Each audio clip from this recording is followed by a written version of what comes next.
the silence dark, whispers in the midnight park. The night is cold, there's no escape.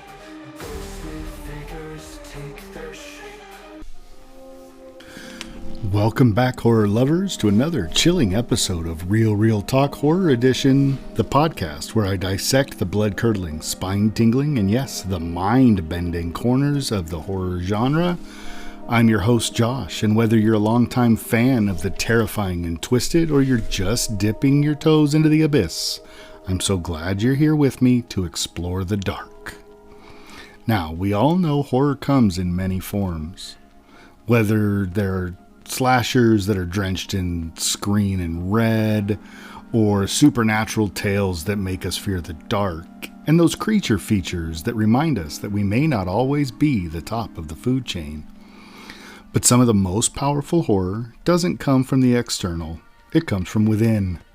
Sometimes the real moments are the ones lurking in our own minds. That brings us to our newest series, the deep dive into psychological horror, the films that blur the lines between reality and fiction, push the boundaries of sanity, and leave us questioning everything we've seen. These are the stories that crawl under your skin and linger long after the film has ended. They tap into your deepest fears, losing control, losing your identity, or realizing that the world as you perceive it might not be real at all. Today, we're continuing our first part of the series, Mind Games and Madness.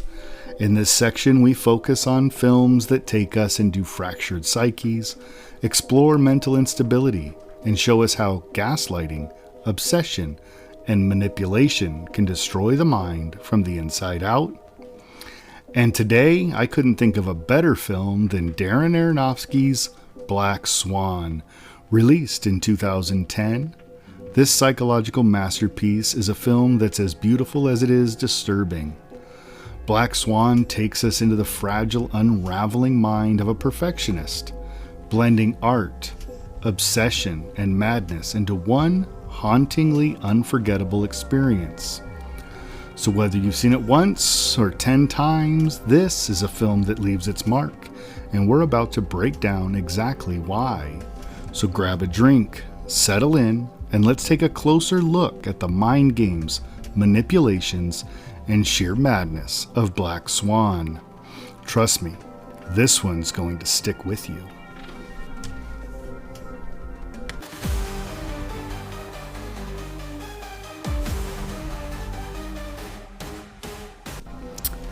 Directed by Darren Aronofsky, Black Swan was brought to life with a screenplay by Mark Heyman, Andres Hines, and John McLaughlin. The film boasts a powerhouse cast led by Natalie Portman, Mila Kunis, Vincent Cassel, and the great Barbara Hershey.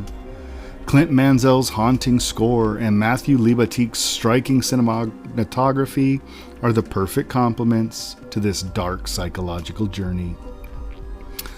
Now, when you think of horror, ballerinas might not be the first thing that come to mind. But Aronofsky's Black Swan makes it impossible to look at the world of ballet the same way ever again. Black Swan tells the story of Nina Sayers, played brilliantly by Natalie Portman in an Oscar-winning performance. Nina is a talented yet fragile ballerina, consumed by ambition and perfectionism. She lands the lead role of the Swan Queen in her company's production of Swan Lake, a dual role that requires her to embody both the delicate, innocent white swan and the seductive, uninhibited black swan. But as the pressure of the role mounts and competition intensifies, particularly from her rival Lily, played by Mila Kunis, Nina's carefully controlled world begins to fracture. What starts as a pursuit of excellence quickly spirals into obsession, paranoia, and a full-blown descent into madness. One of the reasons Black Swan stands out is its ability to terrify us without relying on traditional horror tropes. There are no masked killers or supernatural entities here. Instead, Aronofsky pulls us deep into Nina's psyche, and the terror emerges from her mind itself, It taps into a very real, universal fear. The fear of not being good enough, the fear of failure, and the absolute horror of losing control over your own identity. When I first saw Black Swan, I was struck by how unrelenting it is. Aronofsky is known for creating films that are emotionally and psychologically intense. Requiem for a Dream, The Wrestler, Mother, and Black Swan fits perfectly within his canon. What drew me to this film initially was its psychological depth, its visual storytelling, and, of course, its exploration of the fine line between genius and madness. It's a film that keeps you on edge, not because of what's lurking in the shadows, but because you can feel Nina's unraveling, and you can't look away. And let's not forget the setting. Ballet, often seen as elegant, ethereal. Here it becomes something dark and menacing. The physical and emotional toll of the art form mirrors Nina's psychological deterioration. And the constant repetition of movements, the pressure for perfection, and the competition all serve to amplify the horror. If you have not seen Black Swan yet, know that it's as much a psychological thriller as it is a horror film. It's beautiful, it's grotesque, and it's absolutely unforgettable. And if you have seen it, then you know just how haunting Nina's descent into madness really is. In the next few minutes, we'll unpack Black Swan's themes of mental instability, perception versus reality, and the psychological toll of obsession. But for now, just remember, perfection comes at a cost, and sometimes the price is your sanity.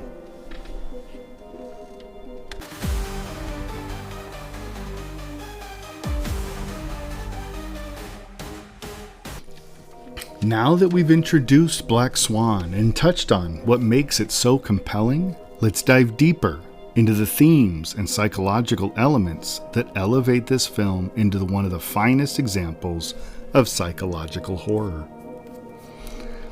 At its heart, Black Swan is about the external and internal forces manipulating Nina's fragile psyche.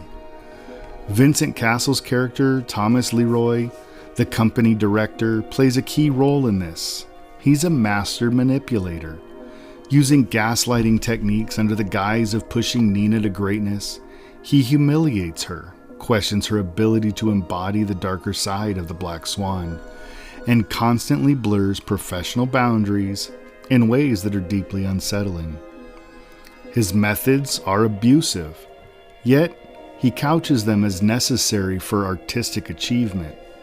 A chilling commentary on power dynamics and exploitation in competitive fields like ballet. But the manipulation doesn't stop there. Nina's mother, Erica, played with unnerving intensity by Barbara Hershey. Side note, she deserved an Oscar that year. Adds another layer of psychological pressure. Erica herself, a failed ballerina, has trapped Nina in a childlike state. Physically and emotionally, she infantilizes her daughter, smothers her with control, and projects her own shattered dreams onto her. The scenes in Nina's bedroom, with the stuffed animals, the music box, and the way her mother watches her every move, create an oppressive atmosphere that feels claustrophobic.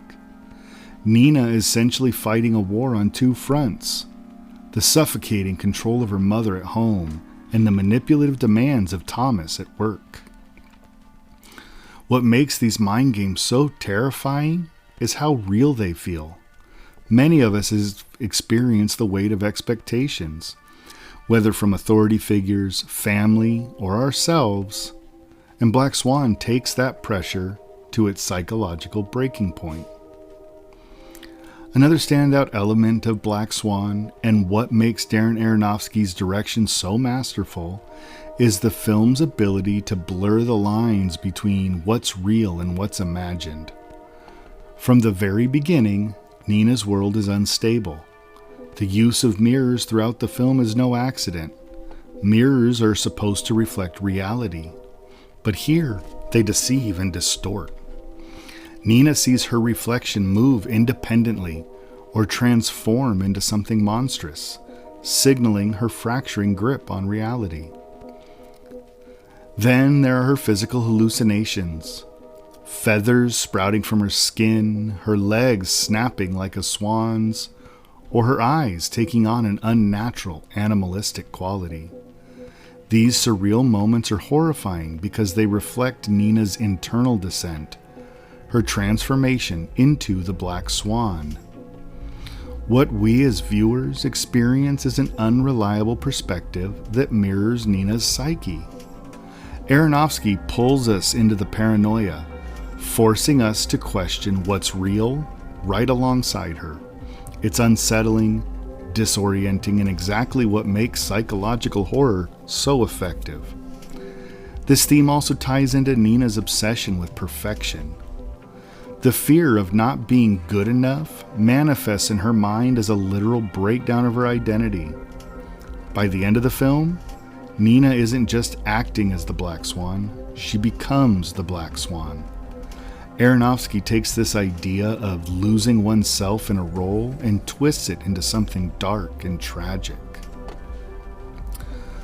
Now let's talk about Nina herself. Her character arc is one of the most tragic and fascinating in recent horror cinema. She begins the film as the embodiment of the white swan, innocent, repressed, and striving for perfection at all costs. Her flaw, however, is that perfection only exists in extremes. And that duality is her undoing. The role of the Swan Queen requires her to embrace both sides of herself, the pure white swan and the darker, sensual black swan. But Nina, who has lived her entire life under strict control, cannot strike that balance. As her story progresses, we watch her slowly unravel. She becomes paranoid, seeing Lily not just as a rival, but as a threat to her very identity. Lily, in contrast, represents the Black Swan effortlessly, free-spirited, confident, and uninhibited. Nina's obsession with her own inadequacies fuels her hallucinations, and by the final act, she fully transforms, both literally and figuratively, into the Black Swan. What's brilliant is that Aronofsky uses the structure of Swan Lake itself as a metaphor for Nina's journey. Just like the doomed princess in the ballet, Nina is trapped, cursed by her inability to reconcile her two halves. And in this genre, her transformation is not triumphant. It's horrifying, tragic, and wholly inevitable. Lastly, let's talk about one of the most universal fears explored in Black Swan, the fear of losing control.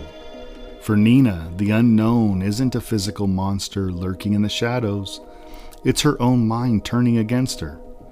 Psychological horror is so effective because it taps into something we all fear, the idea that we might not be able to trust ourselves.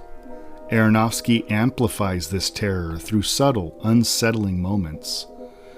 Nina's distorted reflections, whispered voices in empty rooms, or her hallucinations of violence that may or may not be real. This fear culminates in the loss of identity.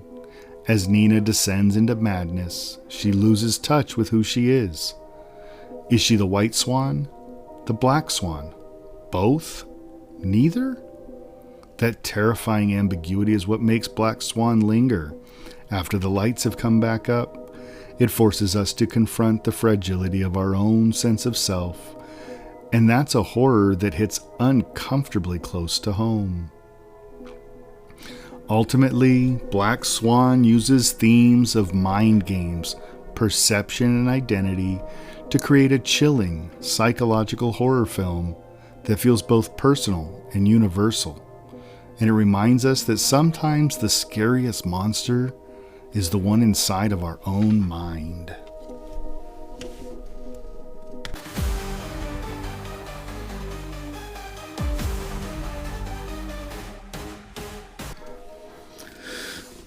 Now, one of the reasons Black Swan is such an unforgettable experience is the way it builds its atmosphere and tone to create a suffocating sense of dread. Aronofsky doesn't rely on traditional horror elements like jump scares and overt monsters. Instead, he crafts an environment that is unsettling and mesmerizing. One where every moment feels like a slow descent into chaos. So let's break this down into 3 key components: cinematography and visual style, sound design and music, and the use of setting. First up, Matthew Libatic's cinematography is a masterclass in creating psychological tension. Black Swan makes extensive use of handheld cameras, which give the film an almost documentary-like quality. The shaky, intimate shots follow Nina closely, often right over her shoulder or at her side, creating an oppressive feeling, as though we're trapped inside her deteriorating mind. There's nowhere to hide and no distance between us and her unraveling reality. Libatic uses light or tight, claustrophobic framing to emphasize Nina's isolation. Even when she's surrounded by other dancers, she feels somehow completely alone. The camera often focuses on her reflection in mirrors, a recurring visual motif that plays a major role throughout the film. These mirrors are far from the set decoration. They symbolize Nina's fractured identity and unraveling psyche. Sometimes the reflections move independently. Sometimes they distort her features, turning her into something monstrous. It's an unsettling effect that helps to blur the lines between Nina's perception and reality, and it leaves us just as disoriented as she is. And let's not forget the color palette. Aronofsky and Libatic stripped the film of warmth, leaning heavily into cold grays, stark whites, and muted blacks. This restrained color scheme mirrors the sterile, rigid perfection of ballet while subtly reflecting the duality of the white swan and black swan roles. When color does appear, like the striking red of Nina's eyes in her final transformation, it feels jarring and powerful, as if we're witnessing something primal taking over. Equally essential to Black Swan's suffocating atmosphere is the sound design and music. Clint Mansell's score is nothing short of brilliant. Instead of composing something entirely new, Mansell reimagines Tchaikovsky's Swan Lake, twisting the familiar melodies into something dark, distorted, and unsettling.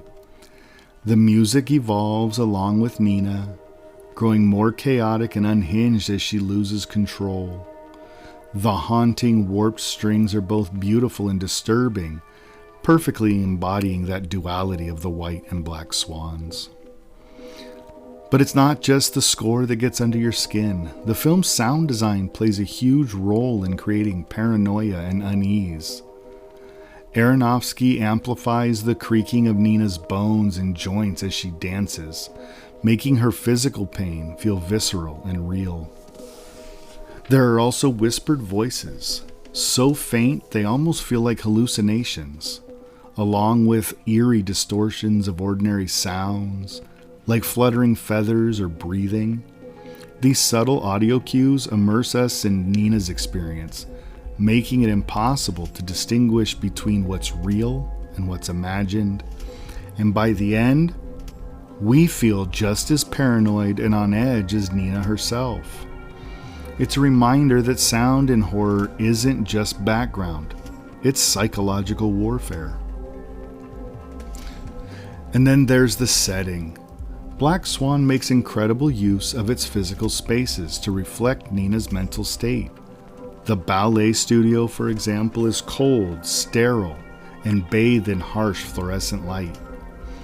It's a place of relentless discipline and judgment, a space that feels clinical and unwelcoming, mirroring the way ballet demands perfection at the cost of humanity. The large mirrors, meant to help dancers perfect their form, instead become tools of torment, distorting Nina's reflection and reinforcing her fractured identity. At home, things aren't any better. Nina's bedroom is a disturbing contradiction. On the surface, it looks like it belongs to a child, full of stuffed animals, soft pink hues, and a music box that plays an innocent melody. But this isn't a place of comfort or safety. It's suffocating. Nina's mother, Erica, keeps her trapped in this infantilized environment, a constant reminder of the control she exerts over Nina's life. The walls feel like they're closing in, turning her sanctuary into a prison.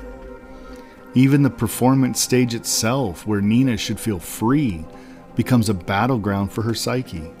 The dark, looming set pieces of Swan Lake echo the darkness within her, and the unforgiving spotlight exposes both her triumphs and her unraveling.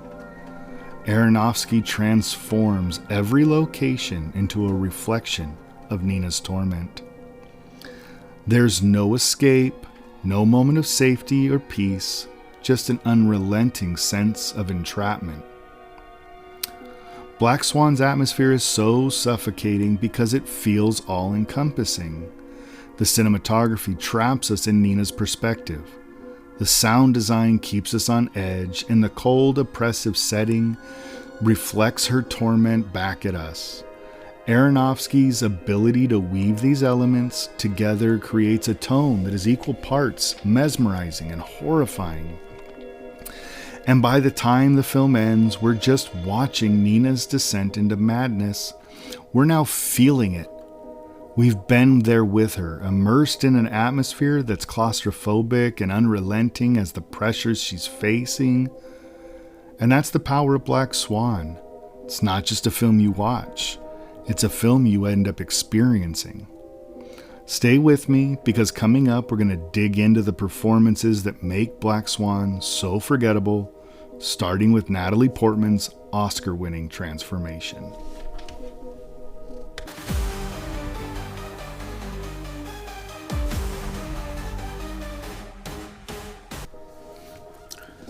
One of the biggest reasons that Black Swan is such a powerful psychological horror is its razor-sharp focus on character, particularly the fragile, unraveling psyche of its protagonist, Nina Sayers, played brilliantly by Natalie Portman. Black Swan isn't just about ballet, madness, or perfection. It's about Nina and how her internal struggles consume her entire reality. Let's break this down.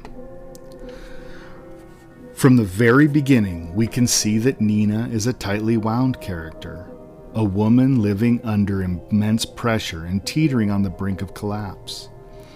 Aronofsky gives us no illusions about her fragility. She's a perfectionist to the point of obsession, trapped in a world that demands flawlessness while suffocating any sense of freedom or individuality. Nina is deeply repressed. Her emotions, desires, and frustrations are bottled up so tightly, it's no surprise she begins to fracture under the pressure. Her entire identity is defined by her pursuit of the white swan ideal: purity, innocence, perfection. But it's her inability to embrace the darkness of the black swan that creates an internal war within her. That war is what drives the story forward. What is truly fascinating and horrifying about Nina is that she's an unreliable narrator. Aronofsky uses Nina's deteriorating mental state to warp our perspective. We're seeing the world through her eyes, and as her mind begins to betray her, we start to question what's real and what's imagined. Are the mirrors really moving? Is Lily trying to sabotage her? Or is Nina spiraling into paranoia? By tying us so close to Nina's perspective, Aronofsky makes us complicit in her madness. We don't just watch Nina unravel, we experience it right alongside her. Now let's talk about the antagonist, because this is where Black Swan takes a unique approach. Unlike traditional horror films where the villain might be a monster or a serial killer, the true villain in Black Swan is far more insidious: Nina's own mind. The horror stems from within her. Of course, there are external forces that exacerbate Nina's mental collapse. Thomas Leroy, Vincent Castle, the demanding director, serves as a manipulative antagonist. He gaslights Nina and pushes her to embrace her darkest instincts, often in ways that feel exploitative and cruel. He feeds her obsession with perfection while simultaneously breaking down her confidence. Nina's mother, Erica, again played with that chilling intensity by Barbara Hershey. Erica's obsessive control over Nina is smothering. As I mentioned, she infantilizes Nina. She traps her in a room full of stuffed animals and monitors her every move. Erica's own failed dreams of ballet have been projected onto her daughter, and the result is a toxic relationship built on pressure, guilt, and stifled independence. But at the end of the day, these external characters are merely fuel for Nina's internal conflict. The real horror comes from her inability to trust her own mind. Nina's thoughts betray her. Her hallucinations become violent and grotesque, and her grip on reality slips away. The villain isn't outside, it's inside. It's her fear of failure, her obsession with perfection, and her repressed desires that push her over the edge. And then there's Mila Kunis playing Lily. Lily is one of the most fascinating supporting characters in the film because she serves as Nina's foil. Where Nina is rigid, Lily is everything Nina wishes she could be. She's carefree, confident, and effortlessly sensual. Lily embodies the qualities of the Black Swan role that Nina struggles to unlock. But what makes Lily's character so compelling is the ambiguity surrounding her. Is she Nina's friend or her enemy? Is she genuinely kind, or is she sabotaging Nina to take her role? Aronofsky plays with this ambiguity, feeding Nina's paranoia and leaving us just as unsure as she is. The line between reality and delusion is so thin that we're left constantly second-guessing Lily's motives. In many ways, Lily isn't just a character, she's a manifestation of Nina's fears and desires. She's the embodiment of everything Nina suppresses: her sexuality, her freedom, and her darker instincts. The dynamic between the two women is electric, and Kunis brings a natural charm to Lily that contrasts perfectly with Portman's brittle intensity. Their relationship becomes a psychological battleground where Nina's struggles come to the surface. Ultimately, Black Swan is a story about transformation, both literal and metaphorical. Nina's descent into madness mirrors her transformation into the Black Swan. By the film's final act, we see her embrace the darkness within her. But it comes at the ultimate cost: her sanity. Aronofsky uses Nina's breakdown to explore the destructive power of obsession and the human cost of perfection. It's a heartbreaking journey because despite her flaws and fragility, Nina is deeply sympathetic. She's a product of her environment, an artist pushed beyond her limits and destroyed by the very ideals she strives to uphold.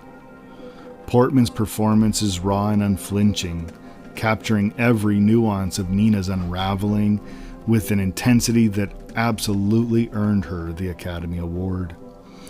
By the end of Black Swan, Nina's transformation is complete, but it's not a triumph. It's a tragedy. In her quest to become perfect, she loses everything, including herself. And that's what makes her story so haunting.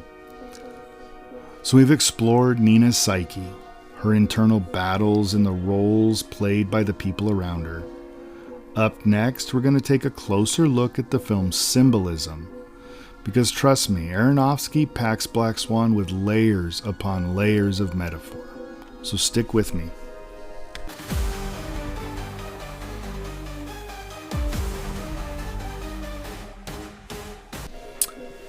So another reason that Black Swan stays with you so long after it ends is its sheer depth of symbolism. Darren Aronofsky doesn't just tell us a story, he layers it with visual and psychological metaphors that speak to these larger, universal fears and anxiety. So let's dive into some of the film's more powerful symbols and subtext. First and foremost, the use of mirrors throughout the film is impossible to ignore. Mirrors are everywhere.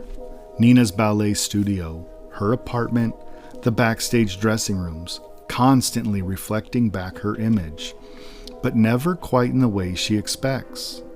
Sometimes the reflections distort. Sometimes they move independently. The mirrors symbolize duality, the struggle between Nina's two selves, the innocent and fragile white swan versus the seductive and untethered black swan. Mirrors also represent her fractured identity. As her psyche crumbles under the pressure, so too does her reflection, becoming a visual metaphor for her mental disintegration. Aronofsky plays with this beautifully. There's always an unease when Nina looks into a mirror, as if her reflection is hiding something darker. And then there's her hallucinations. As Nina starts to lose her grip on reality, we see visual markers of her transformation. Feathers sprouting from her skin, her eyes turning black, her bones cracking and shifting. These grotesque images are a chilling metaphor for Nina becoming the Black Swan. On a symbolic level, these changes aren't just physical. They reflect the release of Nina's darker, repressed instincts, her anger, her sexuality, and madness. It's a visual manifestation of everything she's kept locked away. Now, the central metaphor of Black Swan is, of course, the dual roles of the Swan Queen in Swan Lake, the innocent white swan, the seductive black swan. Nina, at the beginning of the film, fully embodies the white swan. She's fragile, controlled, and seemingly perfect. But perfection, as Aronofsky will show us, comes at a cost. The Black Swan, on the other hand, represents everything Nina represses. It's her shadow self, her suppressed desires, her rage, her sexuality, and even her ambition.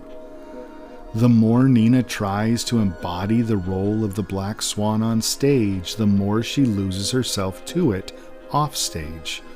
It's as though the role is consuming her, bleeding into her identity and pushing her toward madness. By the end of the film, her transformation is complete.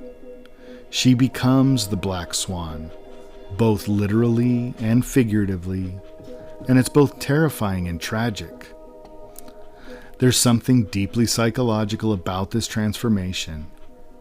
Aronofsky uses Nina's obsession to explore how we, as individuals, can be undone by the parts of ourselves we refuse to confront.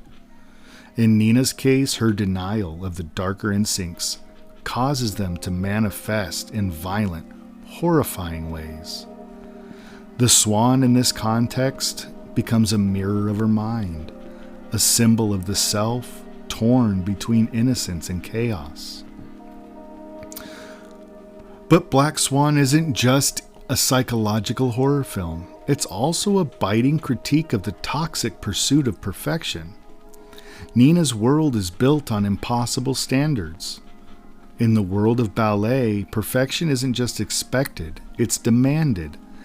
Every movement, every step, every emotion has to be controlled, flawless and beautiful.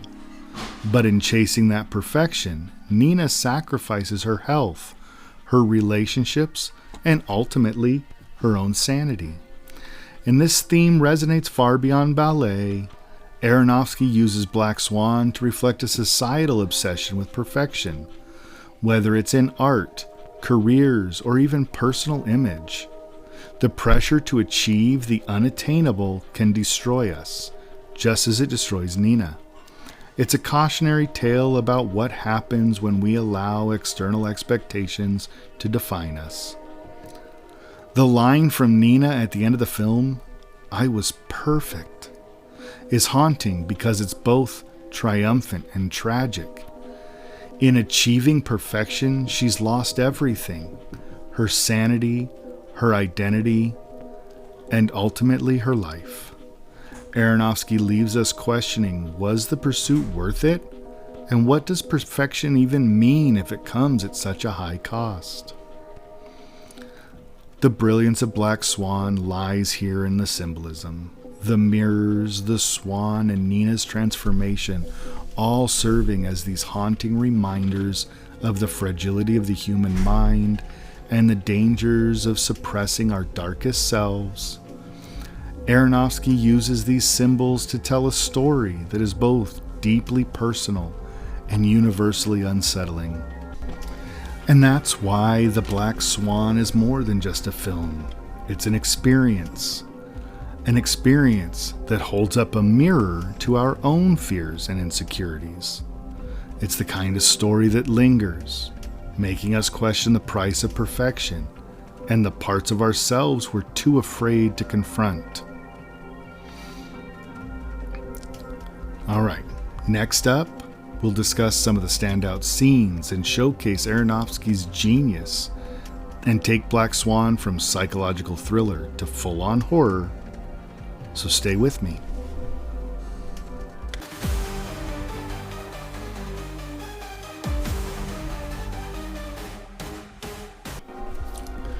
Black Swan is a masterclass in pacing and narrative structure, taking us on a slow, deliberate descent into madness.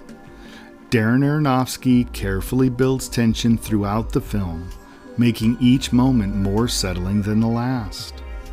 And by the time we reach the climax, the tension is almost unbearable. The pacing of Black Swan reflects the unraveling of Nina's mental state, deliberate, controlled, and calm at first, much like Nina herself. The first act establishes Nina's world, her rigid routine, her suffocating relationship with her mother, and the immense pressure placed upon her as the new lead in Swan Lake. Everything feels sterile, quiet, and precise, which mirrors Nina's innocence and repressed emotions. But as the story progresses, cracks begin to form. Aronofsky ratchets up the tension by introducing unsettling moments, distorted reflections in mirrors, glimpses of Nina's own face in strangers, and the growing paranoia that Lily is out to steal her role. These moments are small at first, but they accumulate, creating an undercurrent of dread and that keeps us on edge. You start to question what's real and what's imagined, and the pacing shifts into a chaotic spiral as Nina's grip on reality starts to slip. By the time we reach that final act, the film moves at an almost breakneck pace. The deliberate calm of the beginning is given away to pure, unrelenting chaos, perfectly mirroring Nina's transformation into the Black Swan. Another of the more brilliant elements of Black Swan is its psychological twists. Aronofsky places us directly inside Nina's fractured mind, and as a result, we experience her hallucinations right alongside her. Moments that seem real, a night out with Lily, a violent confrontation with her mother, or even physical transformations, are later revealed to be products of Nina's imagination. This constant blurring of reality and fantasy keeps us off balance. Just when we start to think that we understand what's happening, the rug is pulled out from under us and we're left questioning everything. This approach makes Black Swan feel like a waking nightmare. You can't trust what you're seeing, and that's exactly the point. Aronofsky ensures that Nina's paranoia and descent into madness are not just shown, they're felt. And then we reach the climax, Nina's final performance as the Swan Queen. This is where everything in the film has built up. It all comes together here in a stunning and devastating conclusion. Nina gives the performance of her life, fully embodying Both the white and the black swan, it's beautiful, unsettling, and tragic all at once. But it's not without a cost. In achieving perfection, her ultimate goal, Nina sacrifices everything. The physical and mental toll of her obsession manifests in the film's most shocking twist, her self-inflicted injury. As she bleeds out on stage, she whispers, "I was perfect." It's both triumphant and heartbreaking because we realize that for Nina, perfection was worth the ultimate price. And what's more haunting about the ending, though, is its ambiguity. Is Nina's final moment real? Is she dying? Or is it another hallucination? Aronofsky leaves that question unanswered, forcing us to grapple with our own interpretations. What we do know is this: Nina's story is a tragedy, a cautionary tale about obsession, identity, and the fragile state of the mind. The pacing and structure of Black Swan work together flawlessly to immerse us in Nina's experience. It's slow and methodical when it needs to be, allowing the dread to build, and chaotic when it counts, and mirroring her descent into madness. By the time the credits roll, the film has taken us on an unforgettable journey that is one that is deeply unsettling. And that's what makes Black Swan such a perfect example of psychological horror. The story doesn't just unfold, it unravels and pulls us deeper into its dark and twisted world. All right, next up, we'll talk a little bit about the impact of the film and the legacy it's had, so stay with me.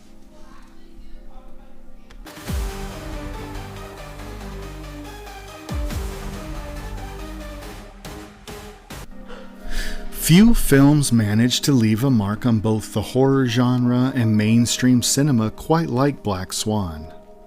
Released in 2010, it was a rare blend of psychological horror, drama, and art house aesthetics, and it captivated audiences and critics alike.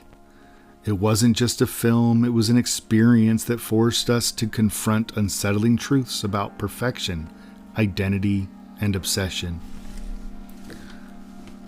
Black Swan was a critical and commercial triumph, grossing over $330 million worldwide on a modest $13 million budget, a testament to the film's universal appeal. It received widespread acclaim for its bold storytelling, haunting visuals, and Darren Aronofsky's masterful direction. But as we've talked so much, the real standout, of course, was Natalie Portman's performance as Nina Sayers. Portman's portrayal was nothing short of transformative. She spent over a year training as a ballerina to embody the role, physically and emotionally pushing herself to the brink, much like her character. The result, a career-defining performance that earned her the Academy Award for Best Actress, along with a Golden Globe, a BAFTA, and countless other accolades. Portman's commitment to the role elevated Black Swan from a psychological thriller to a cinematic milestone. And side note, I really do believe that Barbara Hershey as her mother deserved just as many accolades, so I just want to take a moment to point out how amazing of a job she did in that supporting role. And then Black Swan proved that horror doesn't need to rely on blood, jump scares, or supernatural monsters to terrify. Instead, the film leaned into that psychological horror, drawing its power from the human mind and our fear of losing control. This approach reinvigorated the genre at a time when mainstream horror was dominated by slashers and the torture porn films like Saw and Hostel. Aronofsky's film showed that horror could be artful, layered, and emotionally resonant, qualities often associated with drama or art house cinema. Black Swan paved the way for a new wave of psychological horror films, influencing modern masterpieces like The Babadook, Hereditary, and Saint Maud. These films, much like Black Swan, focus on internal struggles, unreliable perspectives, and the darker sides of human nature. Now, while critics were quick to hail Black Swan as a masterpiece, audience reactions were more mixed, and I think that's part of its legacy. This is not a film that plays it safe or ties everything up in a neat little bow. Instead, it embraces ambiguity, abstraction, and deeply unsettling imagery. Some viewers were enthralled by its psychological complexity, while others found it too disturbing, confusing, or artsy for their tastes. But that's a sign of a truly great film. It sparks discussion, forces viewers out of their comfort zones, and lingers in their mind. Love it or hate it, Black Swan is a film that demands to be remembered. Over the years, Black Swan has earned a loyal following among the fans of psychological horror, psychological thrillers, and art house cinema. This is a film that rewards multiple viewings as new layers of meaning and symbolism reveal themselves each time. The haunting visuals, Clint Mansell's unsettling score, and Portman and Hershey's unforgettable performances ensure that Black Swan remains iconic. Its legacy extends beyond the horror genre, influencing other filmmakers and becoming a cultural touchstone. Even outside the world of cinema, its themes of perfectionism, mental instability, and toxic ambition resonate with artists, performers, and anyone striving for unattainable ideals. Black Swan is timeless because it explores fears that are human. The fear of failure, the loss of self, and the dark side of ambition. It's more than just a film, it's a reflection of the pressure we place on ourselves and how fragile our minds truly are. Now, like I said, whether you're seeing it for the first time or revisiting it again, Black Swan remains an unforgettable journey into the darkness of the human psyche, a film whose impact will continue to haunt you for years to come. Next up, I'll wrap things up with my final thoughts and a quick preview of what's coming next in the Mind Games and Madness section of our psychological horror series. So stay tuned.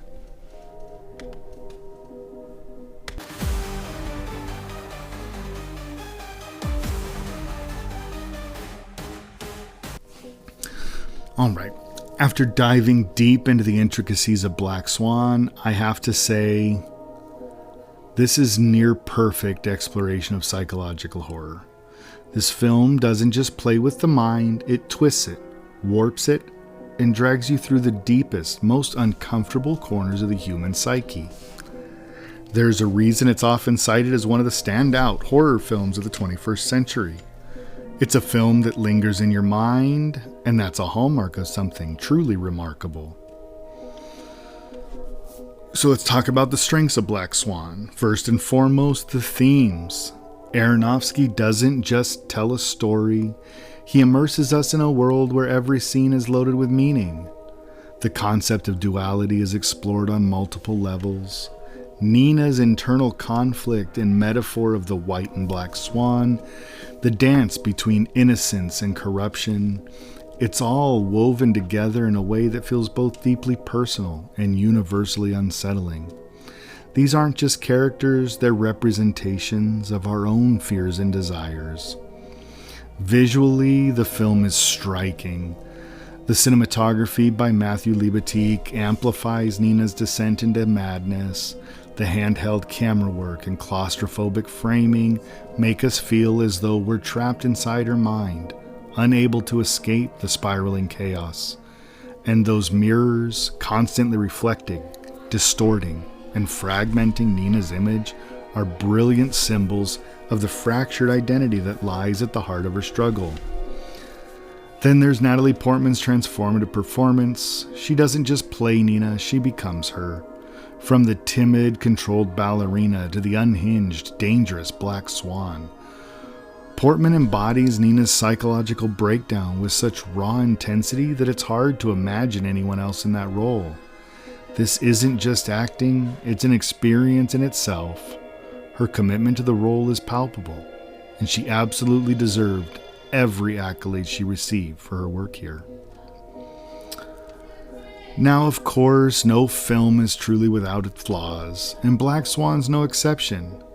Some viewers might find the pacing slow. The film takes its time to build tension. And for some, this gradual unraveling might feel like it's dragging. If you're expecting a fast-paced traditional horror movie, this isn't what you're looking for. Similarly, the symbolism, though rich and layered, might come across as heavy-handed to certain viewers. There are moments where the metaphors feel almost too on the nose. And for some, the constant push towards interpretation could become overwhelming. But I personally think this works beautifully within the genre. The ambiguity, the complexity, these are the elements that elevate the film from just a horror story to an artful exploration of the human condition. So where does that leave me? Black Swan is a masterpiece, a film that pushes the boundaries of psychological horror and redefines what the genre can achieve. Its themes, visual style, and incredible performances make it unforgettable. Sure, the pacing can be slow for some, and the symbolism can feel like a bit much, but these are minor complaints in an otherwise brilliant film. That's why I'm still giving Black Swan the perfect 10 out of 10. It's a must-watch if you're a fan of psychological thrillers or horror that gets under your skin and stays there. It's not a film for everyone, but for those who appreciate a story that digs deep into the psyche, this is a haunting, thought-provoking experience you won't soon forget. And that wraps up today's episode of Real Talk Horror Edition. I hope you enjoyed this deep dive into Black Swan as much as I did. There's just something so mesmerizing about psychological horror, and I think Black Swan really pushes the boundaries of what the genre can do. But I want to hear from you. Did you agree with me?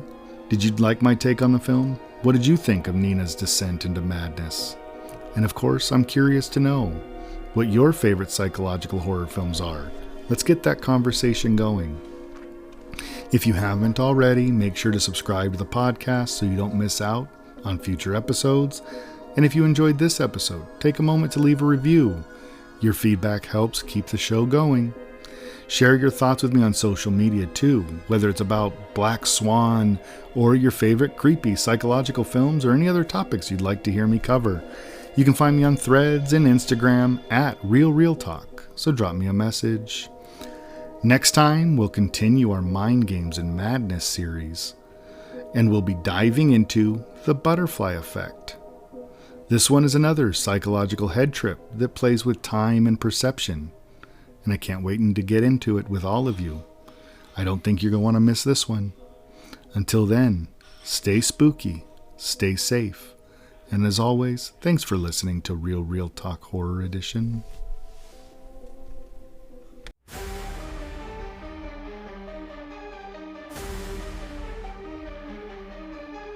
Creeping through the silence dark, whispers in the midnight park. The night is cold, there's no escape. Ghostly figures take their shape.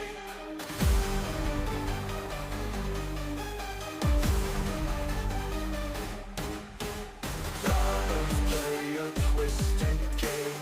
Fear and terror stake their claim. Footsteps follow close behind. Haunting thoughts invade your mind. Run away, but they won't go. In the darkness, fear will grow. Midnight shadows come to play. In your dreams, they'll always stay.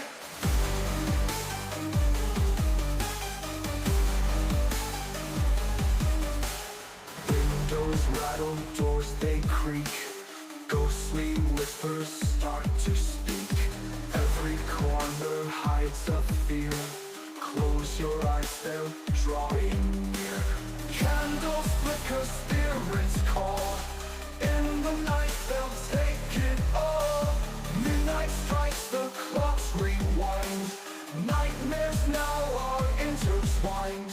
They'll wait, but they won't go. In the darkness, fear will grow. Midnight shadows come to play. In your dreams, they'll all